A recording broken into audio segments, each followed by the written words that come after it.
शराब घोटाले के मामले में मुख्यमंत्री अरविंद केजरीवाल को दिल्ली हाईकोर्ट से झटका लगा है। हाईकोर्ट ने केजरीवाल को जमानत देने की निचली अदालत के फैसले को रद्द कर दिया है।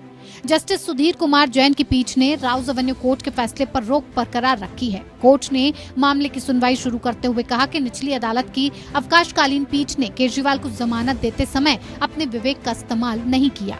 हाईकोर्ट ने कहा, हमने दोनों पक्षों को सुना, लेकिन निचली अदालत ने ईडी के दस्तावेजों पर गौर नहीं किया। निचली अदालत ने पीएमएलए की धारा 45 की दोहरी शर्तों पर गौर नहीं किया। दिल्ली हाईकोर्ट ने ये कहा कि ईडी की ओर से एडिशनल सॉलिसिटर जनरल राजू ने मुद्दा उठाया कि निचली अदालत ने अपने आदेश में कहा था कि इतने दस्तावेज पढ़ना संभव नहीं था। इस तरह की टिप्पणी पूरी तरह से अनुचित थी और ये दर्शाती है कि ट्रायल कोर्ट ने रिकॉर्ड पर अपना ध्यान नहीं दिया। हाईकोर्ट ने कहा कि केजरीवाल को चुनावों के मद्देनजर पहले जमानत दी गई थी। उनकी गिरफ्तारी की याचिका को हाईकोर्ट द्वारा खारिज किए जाने के बाद ये नहीं कहा जा सकता कि उनकी स्वतंत्रता का हनन किया गया है।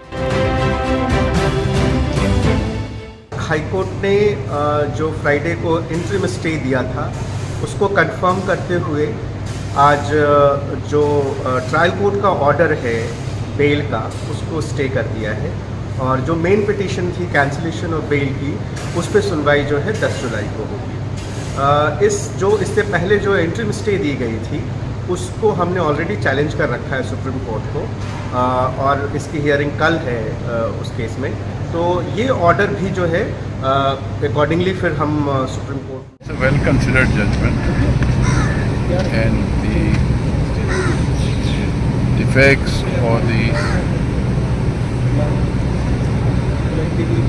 part of the judgment of the vacation judge of the trial court which pointed out was fallacious and incorrect and contrary to the several judges of the Supreme Court. Seems to have been appreciated. I think we have to comment only after I see the order. दरअसल इससे पहले निचली अदालत ने इस मामले में केजरीवाल को जमानत दी थी, जिस पर बाद में कोर्ट ने 25 जून तक फैसला आने तक रोक लगा दी थी। ईडी ने केजरीवाल की जमानत पर रिहाई के आदेश को दिल्ली हाईकोर्ट में चुनौती दी है। ईडी का कहना है कि निचली अदालत ने एक तरफा तरीके से केजरीवाल को जमानत दी थी। ईडी की ओर से पेश अतिरिक्त सॉलिसिटर जनरल एसवी राजू ने हाईकोर्ट के समक्ष दलील दी थी कि निचली अदालत का आदेश एक तरफा और गलत है, जो अप्रासंगिक तथ्यों पर आधारित है। निचली अदालत ने तथ्यों पर विचार ही नहीं किया। जमानत रद्द करने के लिए इससे बेहतर मामला नहीं हो सकता।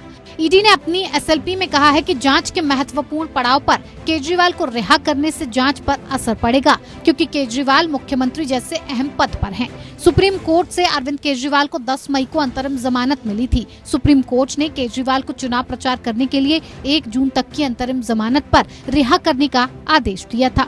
इसके बाद उन्होंने 2 जून को सरेंडर कर दिया और इससे पहले दिल्ली हाईकोर्ट ने उनकी गिरफ्तारी को चुनौती देने वाली याचिका खारिज कर दी थी। इसके बाद केजरीवाल सुप्रीम कोर्ट पहुंचे थे। दिल्ली के कथित शराब घोटाले में केजरीवाल को ईडी ने 21 मार्च को गिरफ्तार किया था।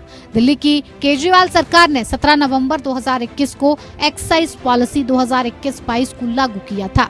नई पॉलिसी के तहत शराब कारोबार से सरकार बाहर आ गई और पूरी दुकानें निजी हाथों में चली गईं। दिल्ली सरकार का दावा था कि नई शराब नीति से माफिया राज खत्म होगा और सरकार के रेवेन्यू में बढ़ोतरी होगी। हालांकि ये नीति शुरू से ही विवादों में रही और जब बवाल ज्यादा बढ़ गया तो 28 जुलाई 2022 को सरकार ने इसे रद्द कर दिया। कथित शराब घोटाले का खुलासा 8 जुलाई 2022 को दिल्ली के तत्कालीन मुख्य सचिव नरेश कुमार की रिपोर्ट से हुआ था। इस रिपोर्ट में उन्होंने मनीष सिसोदिया समेत आम आदमी पार्टी के कई बड़े नेताओं पर गंभीर आरोप लगाए थे। दिल्ली के एलजी वीके सक्सेना ने सीबीआई जाँच की सिफारिश की थी और इसके बाद सीबीआई ने 17 अगस्त 2022 को केस दर्ज किया। इसमें पैसों की हेराफेरी का आरोप भी लगाया गया। इसीलिए मनी लॉन्ड्रिंग की जांच के लिए ईडी ने भी केस दर्ज कर लिया।